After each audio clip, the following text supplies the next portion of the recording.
Ini semua menteri-menteriku. Apa mereka ini orang-orang goblok? Di Indonesia, PKI pernah menjadi kekuatan komunisme terbesar ketiga di dunia setelah Uni Soviet dan Cina. Gerakan pemberontakan mereka menyebabkan sejarah kelam dengan terjadinya pembunuhan terhadap para jenderal di negeri ini. Ada 3 orang yang tercatat dalam sejarah dan selalu dianggap sebagai dalang pemberontakan berdarah ini. Siapa sajakah mereka?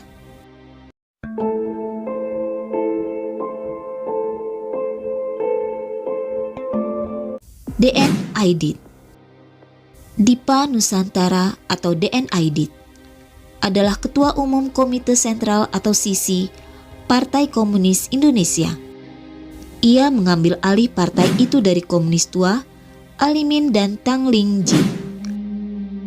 Pada 1954, Aidit hanya butuh waktu setahun untuk membesarkan kembali PKI. DN Aidit diduga sebagai dalang utama dari kudeta G30S PKI tahun 1965. Karena posisinya sebagai Ketua Komite Sentral atau SISI Partai Komunis Indonesia. Aidit lahir di Pulau Bangka 30 Juli 1923. Ia berhasil membawa PKI berada di posisi keempat pemilu 1955 dengan total 16,4% suara nasional. Saat meletusnya peristiwa itu, ia memegang jabatan Wakil Ketua Majelis Permusyawaratan Rakyat Sementara atau MPRS Kabinet Dwi Kora I. Pemerintah Orde Baru di bawah Jenderal Soeharto mengeluarkan versi resmi bahwa PKI adalah pelakunya, dan sebagai pimpinan partai, Aidit dituduh sebagai dalang peristiwa ini. Ia kemudian melarikan diri ke Yogyakarta, tapi akhirnya tertangkap dan dieksekusi oleh militer beberapa bulan setelah peristiwa kelam tersebut. Letkol Untung. Sejarah mencatat Letkol Untung Samsuri sebagai salah satu tokoh penting dalam peristiwa G30S PKI. Saat peristiwa tersebut, Letkol Untung menyandang posisi Komandan Batalion KK1 Cakrabirawa, pengawal Presiden Soekarno. Pada 1950-an, ia pernah jadi bawahan Presiden Soeharto sebagai letnan dalam Batalion Sudikdo di Kleco, Solo. Untung merupakan prajurit andal. Ia adalah pemegang bintang sakti atas aksinya pada 1962 dalam operasi Trikora melawan tentara Belanda di Papua Barat.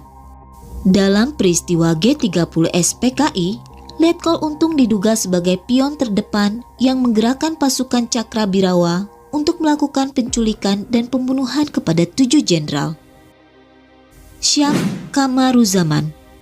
Syam bersama DN Aidit diduga sebagai otak dari kudeta dan pembunuhan terhadap 7 jenderal di peristiwa G30S PKI. Ia memimpin organisasi rahasia PKI yang disebut Biro Khusus.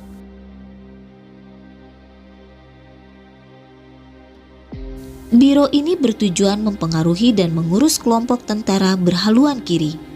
Syam tertangkap pada 9 Maret 1967 di Cimahi, Jawa Barat. Hanya saja, akhir hidupnya tidak diketahui dengan pasti. Selain 3 orang tersebut, ternyata ada beberapa tokoh lain yang memegang peranan tak kalah sentral dari gerakan pemberontakan ini.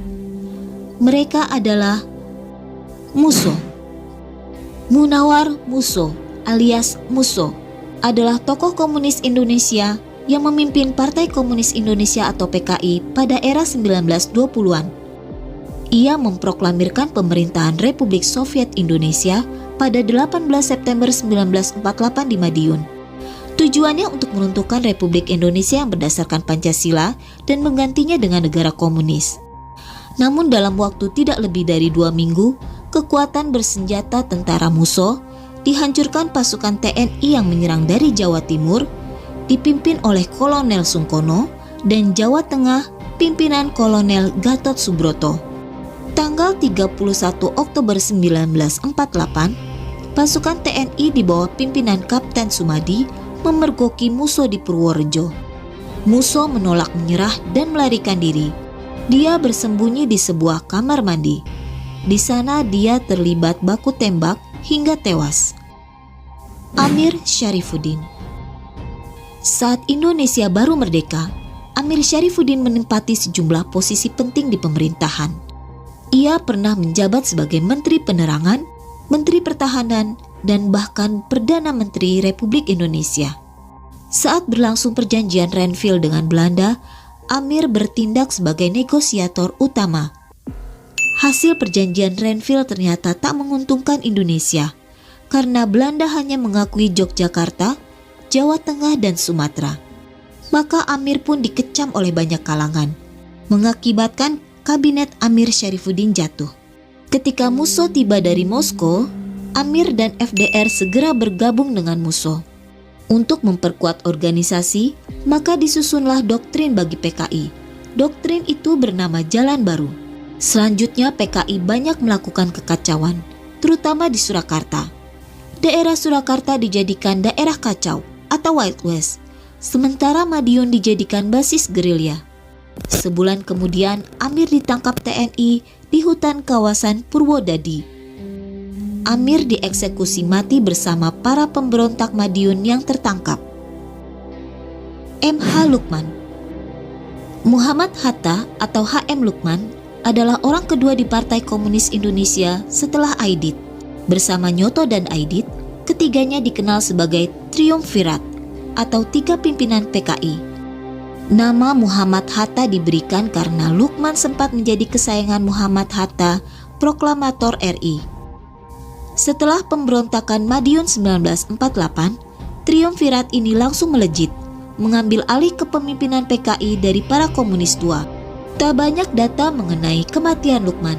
Saat itu, beberapa hari setelah G30S PKI gagal, Lukman diculik dan ditembak mati tentara. Mayat maupun kuburannya tak pernah diketahui. Nyoto atau Lukman Nyoto adalah wakil ketua 2 Komite Sentral PKI. Nyoto menjadi Menteri Kabinet Dwi Korah, mewakili PKI. Dia salah satu orang yang dipercaya Soekarno untuk menulis pidato kenegaraan yang akan dibacakan Soekarno. Kematian Nyoto pun simpang siur. Kabarnya tanggal 16 Desember 1965, Nyoto pulang mengikuti sidang kabinet di Istana Negara. Di sekitar Menteng, mobilnya dicegat. Nyoto dipukul kemudian dibawa pergi tentara. Diduga dia langsung ditembak mati. Sama dengan kedua sahabatnya, Aidit dan Lukman, kuburan Nyoto pun tak diketahui. Itulah para tokoh yang berperan penting dalam gerakan pemberontakan PKI. Walaupun mungkin ada beberapa perbedaan dari pencatatan sejarah yang lain. Namun sejatinya, mereka adalah para tokoh terkait yang tercatat sebagai para tokoh di balik peristiwa berdarah yang pernah terjadi di Indonesia. Semoga hal serupa tidak pernah terjadi lagi.